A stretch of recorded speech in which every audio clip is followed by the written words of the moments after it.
What's going on, guys? We are back on Pokemon Showdown Team Builders today just to go over our Week 5 MBL team. I am here, of course, with co-captain Team Skull. We got Joey. Yo, what's up, guys? How's everybody doing on this fine evening? And we just got this nice squad here that we both whipped up, sorta, when Joey was busy. All right, let's talk about this team. And first Pokemon, we got Arcanine. We got Jackie. So I mean, because they're running a lot of Sun on their team with Charwai and stuff, Arcanine just goes really well with that because it can take Heat Waves from Charizard Y, as well as this nice spread here, nice Spadef to take hits from special attacking Executor. Yeah, and Snarl's really good because it obviously weakens Zard Y special attack, and Intimidate's nice versus like Landorus, Lopunny, Entei. I'm pretty sure we take a hit from Pikachu. Yes, yes we do. And Morning Sun is even boosted by their own sun. So while they do have very scary Pokemon like Landorus and Megazard Y, Arcanine can just take a hit from it just by leading off with it, getting off that Intimidate, Will-O-Wisping, pressuring Landorus as well as Mega Lopunny, and obviously checking Ferrothorn with its fire move. And just Snarl is so good here. We opted for no Protect because Morning Sun was too good to pass up, and I think Snarl was 100% necessary in order to take on hits from like Zard Y, which is just a huge threat to our team.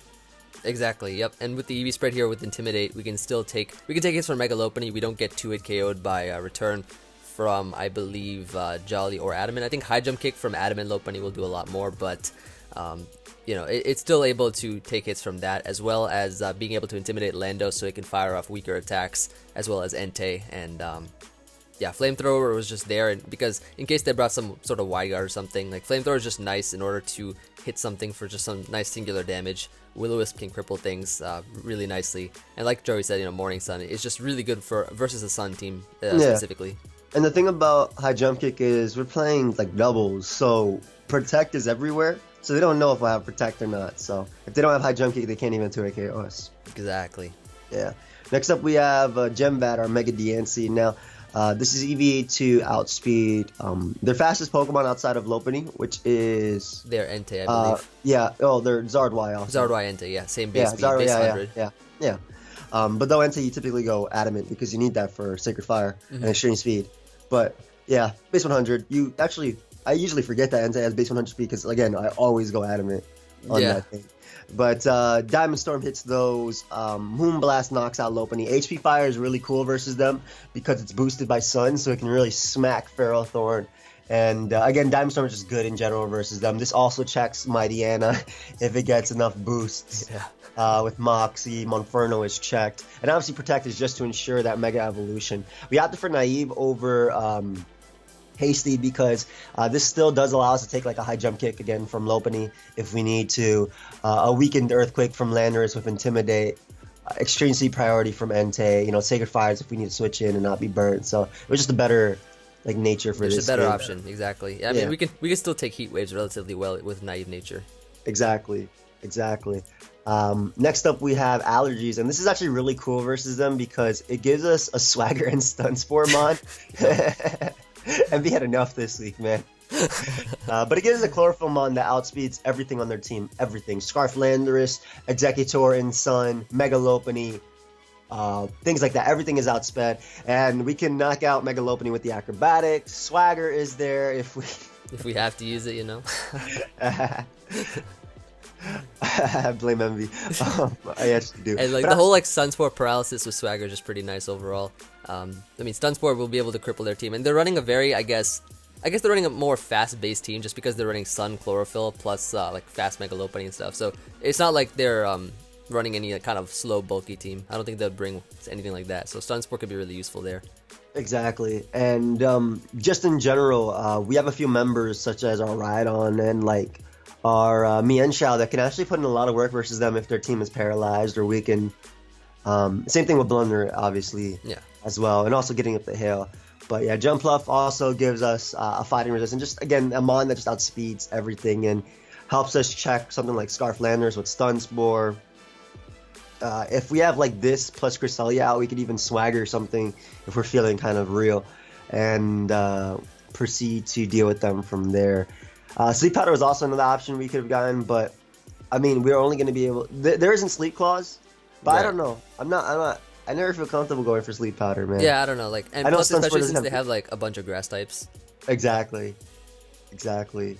I mean, at the same time, I guess Stun Spore doesn't do the same either. But Stun Spore, it's not something we'd have to worry about. Like, unless they bring like Heal Bell on Togetic, Yeah. it's not really something we have to worry about. Whereas if we put them to sleep, one will be faster than them, so they burn the absolute immediate turn of sleep immediately, like right there as we hit them with a sleep powder. So that way, next turn they actually have a chance to get a first turn wake. Whereas with this, we cripple them completely for the entire game.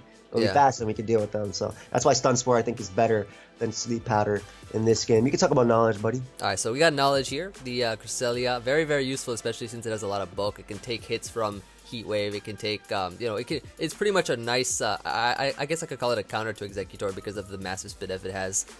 With Psychic Ice Beam, you're able to hit pretty much everything on their team for neutral. Ice Beam is really good versus the Lando, especially to knock it out, and I think probably one hit unless they have a Yashi Berry. T-Wave, of course, just like with allergies, we're trying to cripple stuff so that Mienshao, Blunder, the Abomasnow, and Rhydon can put in a lot of work. Moonlight here pretty much works the same as Morning Sun. It heals up a lot more in the sunlight. And, I figured that with a Rocky Helmet it would be nice just in case, we want to get some chip damage off on certain Pokemon like Lopunny, for instance, maybe Ferrothorn's attack. What else? Landorus's U-turn. Landorus's U-turn, yep. Yeah, and the special attack like smacks Lopunny after Rocky Helmet damage. I think it's really close to. I think it knocks it out with 2 hits. So if Lopunny like fakes us out and then returns, we knock it out with Psychic. Exactly. If I'm not mistaken. Yep. And Spidef obviously lets us take on hits from Zard Y. Not necessarily Entei. Entei's very scary under the sun, yeah, but our main way of dealing with it is Intimidate and obviously faster Gem Bad that can put in some work. Exactly. Plus crippling it with T-Wave. Exactly. Thunder Waving is just so helpful for like Rhydon in the back. Like, a lot. Rhydon can put in a lot of work versus their team just with its stab moves. So Cresselia is there just as a pivot, taking hits and just crippling everything. Next up we have Mr. Whiskers, our Mienshao. And this thing, again, faster than Zard Y and Jolly Entei. We have Inner Focus just in case they try to fake us out with Lopunny, because then it's actually a roll to knock him out with Drain Punch. We obviously won't flinch, and then Drain Punch does 92 to 109, I believe, something like that, to Mega Lopunny. Yes. So we have a chance to knock him out. Rock Slide hits Zard Y, hits Entei, and then HP Ice is good for Landorus. And U-Turn also just gives them momentum. Like, let's say they try and bring out Executor, and we predict that.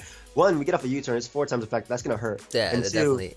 2, we could always U-Turn out into something like, let's say it was a Abomasnow or something like that. Get up the hill and then knock him out with Ice Shard after that. So, again, Mienshao is really nice. We don't have Fake Out. We don't typically like to run Fake Out on this thing unless we feel like we have to. They don't really have setup sweepers, something like that, unless they're running like, what, How Entei? Yeah. How Arcanine, SD Monferno. Or Nasty Plot Togekiss or something. Yeah, took a tick. Yeah. Togetic, yeah. Exactly. But yeah, Mienshao just helps check those, and HP Ice is really cool as well for like if it's Scarflander, we weaken it, do a lot to it. I'm pretty sure like 2-hit KOs all variants of Lando except for Spidef Assault Vest. Yeah. That's the only, I mean, Assault Vest is a Landorus that does exist. So, but even though we do 2-hit KO pretty much max HP Landorus and Scarflanders easily. Yep. You want to talk about Blunder, buddy? All right, so we got Blunder here, the Abomasnow. No grass coverage on this just because their team has like no grass weaknesses. Yeah. So I figured that we would run Blizzard plus Ice Shard, which are both really good, especially, Blizzard can just be spammed under Hail. Ice Shard can be used for priorities versus Lando, for instance, maybe a weakened Zard or a weakened Lopunny. Really nice, just a priority move. And Earthquake, I mean, I figured would be really nice on this just because of the fact that it can hit Entei really hard. I believe it is a guaranteed 2-hit KO on Entei with Earthquake. Yeah, and it's not hard to like. If Entei's paralyzed by something, it's usually going to be paralyzed by what, Rotom, Cresselia, or allergies. So we do have an option to hit that thing with like an Acrobatics and then Earthquake it. So this pairs well with all the mons that will paralyze Entei, since none of them are hit by Earthquake at all. Yeah. And obviously Protect there helps us versus Zard Y. Obviously also having Hail is really nice. We do have Soundproof. I think that's I'm not sure if that's a mistake. Just in case, like, I mean, I guess, let's see, hold on. They don't have anything. I think that might actually be a mistake. Probably. Well, You have our Abomasnow, don't you? Yeah. Not me. So you'll check if anything. But I mean, it's not a big deal anyway. We can always just Mega Evolve and Protect regardless. Yeah. So it's not a big deal. But it does give us less options for Hail now that we're thinking about it. But it doesn't make a difference anyway. And obviously Protect helps versus High Jump Kick, just scouting. And as Emvee said, Ice Shard is nice just to pick off Weaken Landorus. And Earthquake obviously hits Entei. So Blizzard and Ice Shard are pretty much the only two moves we need in this game. And then we click Earthquake when we need to. And the great thing about Mega Abomasnow is it's always on the opposite side of Diancie. And Diancie just smacks everything that scares Abomasnow, like actually. Yeah, when exactly. paired together. So sometimes you might even just see us clicking Diamond Storm and Blizzard at the same time, even if Entei's on the other side of the field. Just because it's going to smack them. Yeah, I think the reason that I put Soundproof instead of Snow Warning was just because that I didn't want it to conflict with our Morning Sun or our Moonlights. Makes sense. We'd be healing a lot less then. So I think it probably would have been better just to like bring Abomasnow out and then protect when we want to get up Hail. Yeah. Makes sense. Look at Emvee, knowing what he does. Exactly. You almost got me there for a second. I just wasn't sure. Yeah. Next up we have... Look at this thing. This thing is nasty. Look at this double status here. So you got the nice Blunder, Wisp, and T-Wave both on the same set. With Protect here in order to, of course, either stall out stall out Sun, and just to play some mind games with Protect. Hex here, we're bringing back Hex Rotom from week 1. Why don't you give your thoughts about that? The thing is, guys, whenever we use this thing with status, it puts in a lot of work for us. See, week 1, Thunder Wave, we do take a Solar Beam from Zardwai in the Sun. Not that Sun boosted, but just no, we don't have to wait 2 turns for that. It'd be cool if we actually brought out Hail at any given point, and then they have to charge, and we Thunder Wave them. But Thunder Wave, we obviously take a Solar Beam, so we can Thunder Wave them. Will-O-Wisp also cripples Landorus, Ferrothorn, Lopunny, which we do take hits from. Citrus Berry obviously lets us take those hits a little bit better. And Hex is just nice because if we do Thunder Wave Executor or something like that, it just gives us a damaging move to be able to hit that plus other mons on our team. Hydro Pump would be nice, but it kind of... 1, we're going to miss. Yeah. 2 is the Sunlight, so it's going to be exactly, weakened. Yeah. Exactly. And 3, it doesn't hit Executor. So Thunder Wave plus Hex does, and that puts it in range of pretty much any other mon or any other move from our team. Yeah. So I think the one thing we got to watch out for when we have this thing in is just Pikachu's Lightning Rod. Yeah, definitely. That's actually a legitimate threat. Yeah, that's why I have like double status just in case. Yeah, double status, Ice Shard picks it off. Like, I mean, it's a threat with Light Ball, definitely. But we should be able to deal with it with this mon. And again, just really bulky Rotom to be able to take on Solar Beams, Rock Slides from Landorus, Will-O-Wisp and cripple them. And it does really well. It's obviously a Fire Resist, so that's cool. It's something we could actually... It's like the one Pokemon we can immediately switch into Entei and not really care about. I guess the other one would be Arcanine, because Arcanine obviously has Intimidate. But just Thunder Waving Entei, Hexing it, just helps so much for our Abomasnow. And yeah, do you want to talk about the last member right here? Last Pokemon we got here, aiming for the horn. That's why Rhydon lost. That's why Rhydon won. So I'll tell you right now, this is the Lightning Rod here. So let's say they bring Pikachu and then they try to fire off an electric move. We just bring this thing in, sucking it right up. And then we got here, nice, no ground cover, just because of the fact that I think Rock Slide plus Ice Punch plus Fire Punch actually deals with pretty much everything that they have. Yep. So I didn't think we needed an Earthquake or anything like that. We have Earthquake on Abomasnow just in case we need it, but like I think just like the Rock Slide, of course, really good to hit Zard plus Entei, Ice Punch to hit Lando, Fire Punch, which can do really well versus Ferrothorn. Executor can be hit by both, Sun. but like Executor in the Sun exactly gets the boost, and Protect here just of course for stalling out a turn, mind game stuff like that. It's really fat. It doesn't die to Landorus' Earthquake. It doesn't die to Mega Lopunny's High Jump Kick. It doesn't die to any hit unless it's like 4 times effective. So Zardwai Solar Beam, Executor's Solar Beam or Giga Drain will definitely hit us. Maybe Pikachu's Grass Knot with Light Ball, but outside of that. Rhydon just is really nice. Another Fire Resist, another electric immunity for us, and just something that it's very tough to switch into Rhydon plus partner with anything. Like if Rhydon is partnered with, for example, Rotom Wash, they can't switch into like Landorus on it. They can't switch into they can switch into Executor, but we obviously have status. So and Hex helps us a lot. Again, paralyzing them, hexing them, and just hitting them down with our Fire move or Ice Punch. Respectively, but it's very tough for them to switch into this mon.